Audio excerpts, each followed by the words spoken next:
All right, Christian, let's talk about the news at hand, why we invited you on today, about all of the news surrounding DOGE, Elon Musk, the 5 things you've done at work last week, that email. Fox News correspondent Griff Jenkins has a little bit more on this. Let's watch. And I'm angry. Frustrated former federal workers who lost their jobs to DOGE cuts descended on Senate offices Tuesday. I'll say President Musk and grifter-in-chief Trump. About the same time, at a House hearing, fed-up Democrats sounded off over the latest DOGE disruptions. I will say the president's grifting because you spent the last 2 years saying President Biden. Take down his word. The hearing highlighted government programs prone to mismanaging federal funds, the kind of programs DOGE is going after. Improper payments remains a very intractable problem. The last 6 years, there's been over $150 billion every year in improper payments. That's not even the complete number. For spending money on stupid things, that should stop. Democrats agree they and most Americans want to see savings, but not at the expense of essential personnel. They don't want to see a rich billionaire treat federal workers with immense disrespect. That included Musk's email demanding workers list their accomplishments. Some agencies told their workers to disregard it, but the White House press secretary took part. This is to ensure that federal workers are not ripping off American taxpayers, that they are showing up to the office, and that they are doing their job. The White House confirmed Elon Musk will attend Trump's first cabinet meeting Wednesday. In Washington, Griff Jenkins, Fox News. Griff, thanks. Back here with Christian Daytalk of the Washington Examiner. There's a lot of news to get to on DOGE itself. The Associated Press, Christian, had this today that more than 20 civil service employees resigned from DOGE, saying they were refusing to use their technical expertise to, quote, dismantle critical public services. Now, that's not part of the coterie that Musk brought in to assist with DOGE efforts. These were longtime civil employees who were already there. They also warned many of those enlisted by Musk to help him slash the size of the federal government were political ideologues who did not have the necessary skills or experience for the task ahead of them. And then, which I think is the biggest DOGE news of the day, scooped, first reported by your colleague there, Naomi Lynn, the White House confirming DOGE administrator is Amy Gleason. So the acting administrator of DOGE is not Elon Musk, it's Amy Gleason. Who's Amy Gleason, and what's her role in all of this? That's the question everyone in Washington was asking this afternoon, Andrew. And Ms. Gleason, from what we've gathered, has been employed with the Trump administration since January 20th, of course, when President Trump was sworn into office. And she's been working at the U.S. Digital Service Department. It's, of course, the department that DOGE has become spun out of. And like you mentioned before, those roughly 20 career civil servants, they were previously working at USDS also before tendering their resignation to Susie Wiles this afternoon. Now, Gleason was an official at USDS during the first Trump administration, and she moved actually to Tennessee to work on private consulting during the Biden years. But the strangest part of this story, I have to attribute to good reporting from CBS, who actually got in touch with Ms. Gleason earlier today, and she told them that she was currently in Mexico. So there is a lot of confusion surrounding exactly who is leading DOGE. According to the White House, Elon Musk is leading up that charge, but he is not the top official at his own department, at least technically according to the government payroll. So I'm sure this will be a topic of hot consternation both before and after Musk's appearance at Donald Trump's cabinet meeting tomorrow. And it's a story that we can't just seem to get enough of here in Washington. What will DOGE do next? Now, are you frustrated, or are your colleagues in the White House press corps frustrated? Because Caroline Leavitt was asked about DOGE and Elon Musk's role specifically within DOGE, and she did not offer a straight answer. And this comes after last week, in a 3-page declaration, top White House personnel officials revealing Musk's title is, quote, a senior advisor to the president, a role in which he has, quote, no actual or formal authority to make government decisions himself. That was said in a sworn declaration in front of a federal judge, as you know, and you've been reporting on all of these federal lawsuits being filed, being brought against some of the actions DOGE is undertaking here.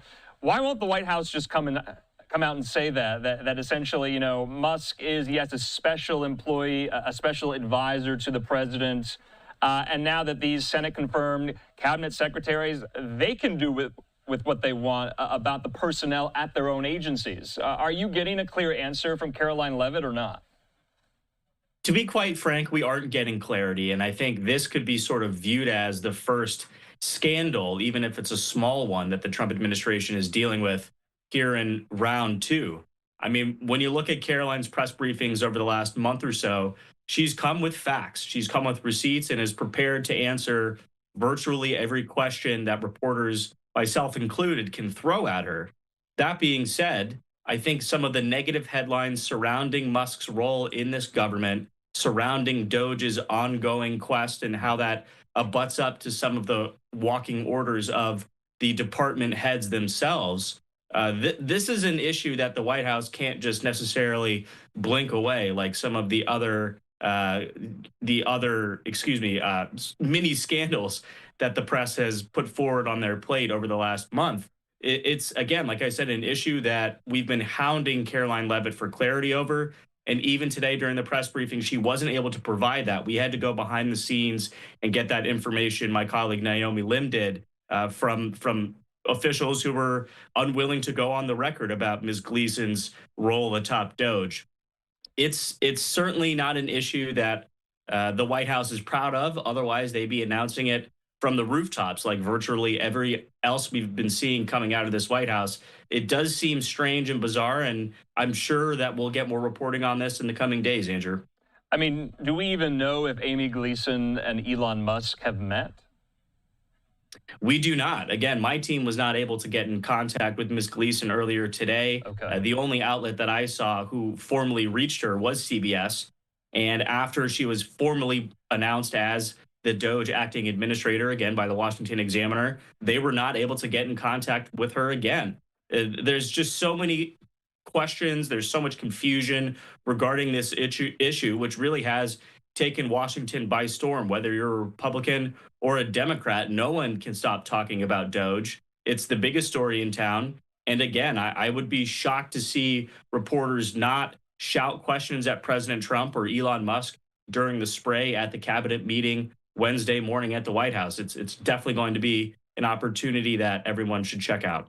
Yeah, of course, we'll have live coverage of that very first cabinet meeting tomorrow here on Live Now. You're right, Elon Musk will be in attendance. Last story we want to get to with you, Christian. Yet another scandal roiling kind of internally the relationship between the White House and you guys who cover the White House each and every day, members of the White House Correspondents Association. Caroline Leavitt made some changes with that relationship today at the briefing. What were they? Well, Caroline told us essentially that the White House press pool, which has been, overseen by the White House Correspondents Association for virtually a century, the White House itself would be taking command of selecting outlets to take part in that pool. Now, Caroline did tell us everyone who is currently in the pool is still invited to be in the pool. They would expect us to be there, but they're going to open up opportunities for new outlets who have not had opportunities to get into, let's say, the Oval Office or the East Room for some of these smaller space-confined events with which the president does seem to be making news at on a daily basis. I do think the TV outlets in particular will be hit hard. There's going to be roughly 4 or 5 new outlets looking to join those ranks, just off the top of my head. And of course, the wire services. We've already talked about the fact that the AP has been pushed out of these pooled events, but now Reuters, Bloomberg, AFP, they will be forced to go from having a daily spot all to themselves to sharing one spot in the wire rotation. Oh, wow. It's going to be, I guess, a cascading effect, because there are many, many hundreds, if not thousands, of news outlets across the country who rely on the wire services in addition to the televised coverage the TV pool gives us. to get a look inside the White House every single day. Yeah. I'm going to be quite frank with you. I don't know how this is going to play out. I did not see this coming, especially so quickly on the heels of the AP losing their court case, trying to remove the injunction on their reporters and their photographers being a part of these pooled events. I mean, that's the very definition of the word pool. You're pooling logistics. You're pooling resources in order to cover the White House and give what's going on at the White House its due and the most access here. The president of the White House Correspondents Association, Eugene Daniels, there at Politico with this statement, saying that this move tears at the independence of a free press in the United States. It suggests the government will choose the journalists who cover the president. In a free country, leaders must not be able to choose their own press corps. For generations, the working journalists elected to lead the White House Correspondents Association board have consistently expanded the WHCA's membership and its pool rotations to facilitate the inclusion of new and emerging outlets, Daniels says. He goes on to say, since its founding in 1914, the WHCA has sought to ensure that the reporters, photographers, producers, and technicians who actually do the work 365 days of every year decide amongst themselves how these rotations are operated so as to ensure consistent professional standards and fairness in access on behalf of all readers, viewers, and listeners. Daniels goes on to say, to be clear, the White House did not give the WHCA board a heads up or had any discussions about today's announcements, but the WHCA will never stop advocating for comprehensive access, full transparency, and the right of the American public to read, listen to, and watch reports from the White House delivered without fear or favor. Also, we're hearing as well from our Fox colleagues, including Jackie Heinrich, senior White House correspondent for Fox there. She's also a member of the board of the WHCA. And I just want to put up one of her tweets here with some more context on this. And she says this, the move does not give the power back to the people. She says it gives power to the White House. She says the WHCA is democratically elected by the full-time White House press corps. And she says the WHCA has determined pools for decades because only representatives from our outlets can determine resources as well. So, Christian, I got to ask, let's just put this into perspective. Why should viewers care about this internal fight there at the White House with the press and the administration?